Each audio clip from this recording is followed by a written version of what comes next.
Hey everyone, Hannah here, and today I wanted to talk about a phone game that I am absolutely completely addicted to, and I want to share with you exactly why I am addicted to Archero. So, freemium phone games have existed since the dawn of smartphones, and there is always a consistent feedback loop that gets you to come back into the game over and over and over again. I have had a love-hate relationship with the game Archero, and I have been playing it for about 3 years. What's amazing to me is that every time I put the game down for 6 months to a year, I come back to it, and not only has new content been continually added to it the entire time, but they have added completely new content that I didn't even think was going to be added ever to the game, and they have expanded on the game even more. Now there are so many different options in the game, and there's honestly quite an overwhelming amount of information in it, and so I figured I would explain to everybody exactly what Archero is and why I am so in love with it that I literally cannot stop playing in order to even make this video about it. So what is Archero, and exactly how does it keep pulling you in over and over again? Well, I'm glad you asked. At its base, Archero is a game that involves taking your character, a selected hero, and moving through dungeons and killing monsters by shooting arrows at them. At its base, that is the entire game. But it's all of the extra little layers that the company puts on top of the game that make it so incredibly addicting. Firstly, we start off with character customization. There is a ton of different ways that you can customize your character with tons of different kinds of equipment. There are different weapons that you can use that will act completely differently from other ones. There are different rings that you can wear that will give you different kinds of resistances or extra levels of power against certain kinds of monsters. There are even tiny little pets you can take with you, and those monsters will fight along your side inside of the dungeon. There's even a spell book that you can take that gives you a ultimate, but it's not as simple as you can just take these items and put them on your character. You can even upgrade those items once they are on your character. And you can upgrade these items all the way up till their max level.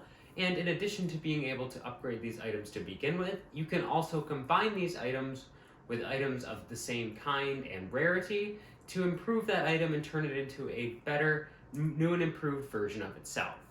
The rarity tiers can go all the way up to an epic tier, and once you get up to those epic tiers, you get special characteristics and special uses that come from those weapons or pieces of equipment that can really help you out in the game. As you can see, this can get incredibly addicting because there's always something you can do to upgrade your character. Now, in addition to upgrading these pieces of equipment all the way up to epic status and upgrading them all the way up to the very last level, you can also embed gems into these weapons or pieces of equipment in order to improve them even further. This creates truly an almost endless number of combinations of different gems that you can embed into different pieces of equipment in order to improve your character however you like. How do you get these pieces of equipment that allow you to fuse the pieces of equipment together to form a newer, more badass piece of weaponry?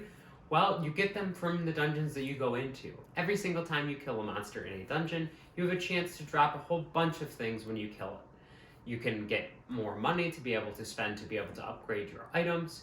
You can even just get items right out the blue, and those can drop in any rarity, all the way from the completely common trash at the beginning of the game, all the way up to extremely epic loot if you are really lucky enough. On top of that, they can drop gems and so many other things that you can use to help you out along in your adventures. So as you can see, it can get extremely addicting because you can continue to play every single time and get new pieces of equipment, or even get the old same pieces of equipment but use them to upgrade your current pieces of equipment. And it can just be a continuous feedback loop that you really do not want to stop. And trust me, you do not want to stop. Now, in addition to the equipment, there is one piece of the game that makes it even more addicting, and that is the addition of an even more randomized nature to it. Even more important than the equipment that you can add to your character, you also get random skills on every single level that you compete in your dungeon. In each dungeon that you go in, your character starts off at level 1 and you get granted one random skill. You can level your character all the way up to get a bunch of different skills until eventually you hit the max level for that dungeon. Now, this entire time while you are hitting those levels, you can get another random skill. Now, it completely varies about the level of skill that you can get and how useful it will be for your adventure. There are skills such as multi-shot that make every single time you shoot an arrow, it shoots 2 arrows, which is obviously one of the most amazing abilities in the game. And a similar ability called front arrow that makes every single time you shoot an arrow forward, a second arrow shoots out simultaneously directly next to it, and this can be great to be able to hit multiple enemies at once, or be able to hit a big enemy twice at the same time. But there are also plenty of skills that you can get that are just completely trash.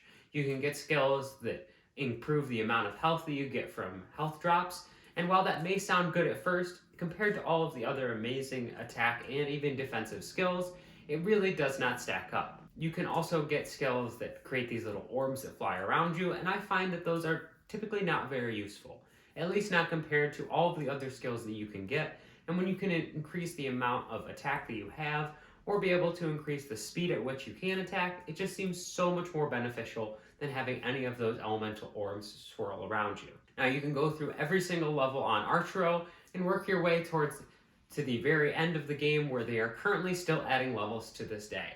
Now, I am currently sitting at World 11, and they are well past World 11 at this point, and it's crazy to me that they continue to add these worlds in all of the time. And in addition to this main mode, you can also play Hero Mode, which is the same worlds from the beginning, but with upgraded characters, and it's extremely difficult compared to the original worlds. On top of that, there's an Expedition Mode, where you can do single small little journeys, where you get a bunch of skills all at once and try to clear a single room. And there are even multiplayer challenges where you can face off against other people, or even team up with your friends to take on dungeons together. This game has really become fully fleshed out over the past few years, and it's crazy to me that it continues to get new stuff added to it all the time. Now, obviously, there is an incentive for the developer to continue keep adding new stuff, and that is the microtransactions inside this game. Now, if you are somebody who can be tempted by microtransactions, definitely be wary if you are going to start playing Archero, because it can be very, very tempting to buy just a little bit here or just a little bit there. The game is even really good about doing beginner packs if you are just starting out the game, or returner packs if you are coming back to the game after a long absence. And these packs can be oftentimes $1 to $5 and create a huge discount even as compared to the packs that you can buy normally, and you can get many different things that you can use in your adventures. I myself find myself spending $1 or $2 every once in a while because the deal is just really so good that I can't pass it up, but I try not to go anywhere above that. But if you are somebody who wants to spend money on this game to get more value out of it, you definitely can. There is a battle pass that allows you to be able to unlock a bunch of different items as you complete daily tasks every day, and there is even an advanced battle pass that not only increases the items you can get inside of those chests every single day, but it also removes the chances of getting ads from every single time that you play. And this game relies a bit on viewing ads in order to get certain abilities or in order to be able to earn certain gems or coins. So by removing those ads, you can do quite a bit, but I find that it is a bit pricey to remove those ads. The base battle pass is $5 and the advanced battle pass is $17. Now, these last for the entire season of the game, much akin to a game like Warzone or Fortnite. And while this may not sound that crazy, the seasons for this game are pretty crazily short compared to those other big games. A season in Archero only lasts 13 days, and it blows my mind that you could spend more than $15 every 13 days in order to be able to access these features inside of the game. But I guess that's the point about freemium games, is it's all about relative worth and what you think it is worth to pay that money for. Honestly, I am getting a ton of value out of the game without having to spend nearly anything, because I do spend a little bit when I get super tempted, but I could see how somebody could spend a lot of money on the game and have just as much fun as I do now. So thank you all for humoring me about my addiction to this phone game called Archero. I highly recommend you download it and try it out. It costs absolutely nothing to download and try out, but once you get looped in, you very well might spend $1 or $2, just like I did. Thank you all so much for watching today's video. If you enjoyed it, please make sure to give this video a like, as it really helps my channel grow and spread out around YouTube. If you want to see more videos about all of the things that I love, including my own personal finances, make sure to hit that subscribe button. That way you can be notified every single time I upload a video. And last but not least, I want to hear from all of you down in the comment section below about what your favorite phone games are and about whether or not you end up getting suckered into spending money on them. It's amazing how long you can spend playing these games. You can play for just what seems like a few minutes, and all of a sudden it's 1 in the morning and you're still in bed, still playing this phone game. Thank you all so much for watching, and take care.